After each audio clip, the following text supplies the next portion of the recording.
La prochaine question, vous lui répondez automatiquement, mais quelle est l'importance de la présence de techniciens en loisirs dans un CHSLD? Bien, la présence, c'est important pour les résidents. Nous, on représente le plaisir, on est associé au plaisir. Et le but qu'on vise à travers toutes les activités qu'on fait, naturellement, c'est de faire justement en sorte que ces gens-là, à tous les jours, aient un petit moment de bonheur. C'est pas compliqué dans le fond de loisir, c'est ça, c'est de créer un moment de bonheur. Les activités, peu importe les activités qu'on utilise, le médium, c'est toujours un prétexte pour être avec eux, pour avoir un moment de plaisir. C'est tout simplement ça, que ce soit en faisant le karaoké, que ce soit le matin en faisant des galettes, parce que la madame dit, moi dans ma recette, je faisais pas ça de même, je la faisais comme ça. Donc le jeu qui fait attention, puis il fait comme la madame le dit.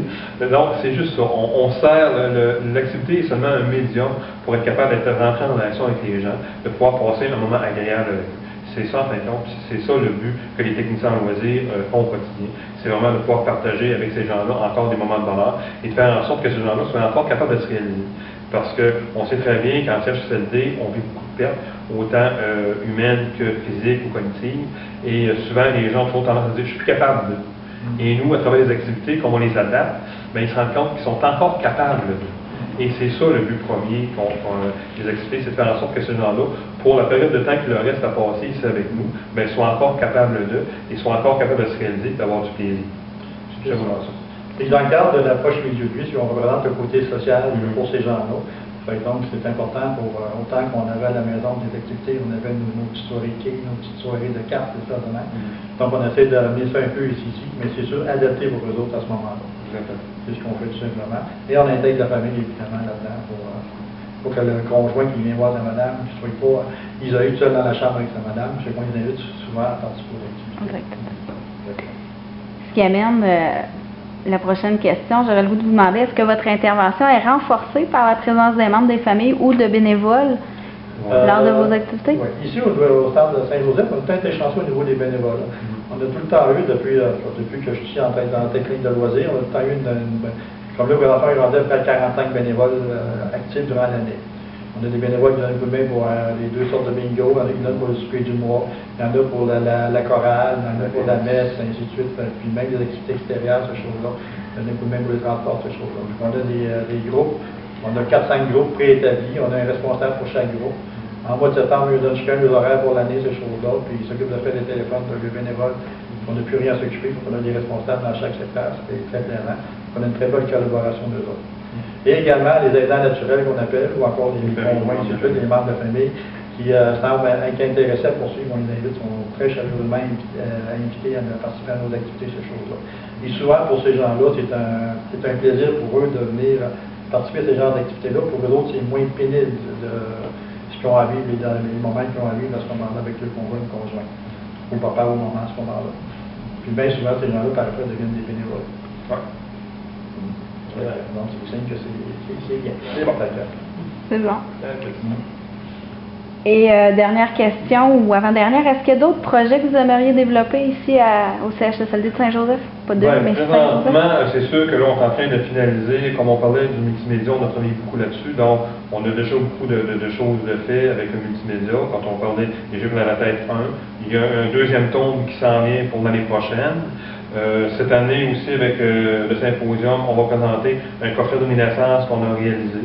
Donc, ça fait déjà 1 an ou 2 qu'on travaille là-dessus. Donc là, on va, dans la promotion, on va pouvoir le donner aussi aux autres centres. Donc, c'est un outil de plus pour pouvoir travailler. Les jeux virtuels, on parlait des quilles, le golf qu'on a déjà. On va déjà consolider ce qu'on a déjà présentement. Puis c'est sûr que, comme Luc le disait tout à l'heure, le multimédia, comme c'est probablement un peu l'avenir, parce qu'on a de plus en plus des résidents maintenant qui arrivent avec leur portable. On a déjà quelques résidents qui ont déjà leur portable. Fait que donc, le multimédia, l'informatique, ces choses-là, c'est que ça fait déjà partie du présent là, maintenant. C'est le présent d'aujourd'hui. Donc, c'est sûr, certain que pour le futur, il va falloir continuer à développer dans ce sens-là. Donc, on fait seulement commencer à voir toutes les possibilités.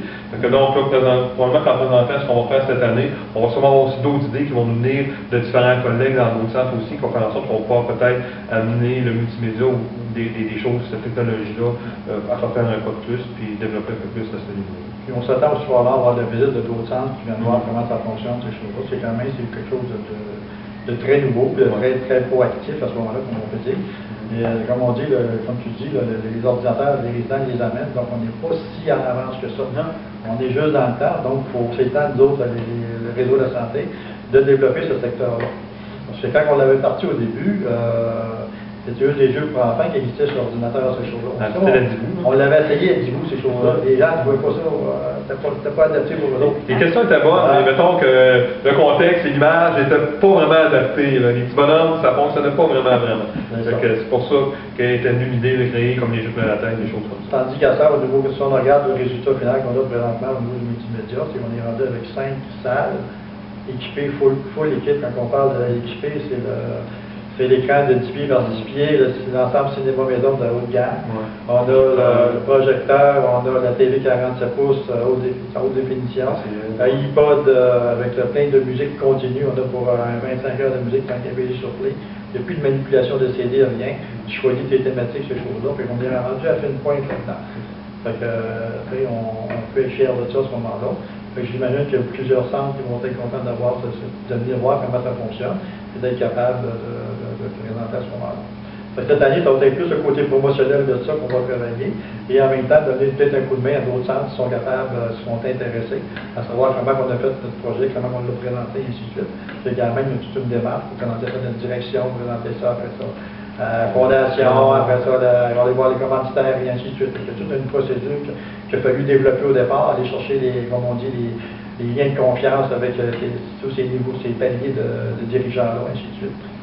On va travailler cette année pour essayer de le distribuer aux autres. Et évidemment, on travaille toujours pour notre financement à l'interne, parce que c'est sûr que le budget de loisirs, c'est quand même des budgets limités, puis comme on dit, on ne manque pas le budget sur les années. Fait qu'on a développé quand même avec les années notre autosuffisance pour le financement de nos activités diverses, entre autres par des projets PASS qu'on fait venir des gens travailler à faire donner un coup de main ici, des gens qui font de réinsertion au niveau du travail, on a des financements avec les soupers du mois qui donnent certains revenus, ces choses-là. Tous ces petits argents-là qu'on va chercher ailleurs, ça nous permet de développer d'autres secteurs, ainsi de suite. Puis s'il y a d'autres nouveautés qui nous tombent dans la tête à un moment donné, habituellement on est assez vite pour réagir par après à ce moment-là. L'avenir est clair. L'avenir et même la relève, comme là, il m'en reste beaucoup moins à faire, là. Et la relève dans les techniciens loisirs qu'on a, très prometteurs, ils sont très motivés. C'est plus naturel pour eux que pour nous maintenant. Ils sont très motivés dans le projet multimédia, ces choses-là. Fait qu'on est content de voir ça à ce moment-là. Merci beaucoup. Ça nous a fait plaisir.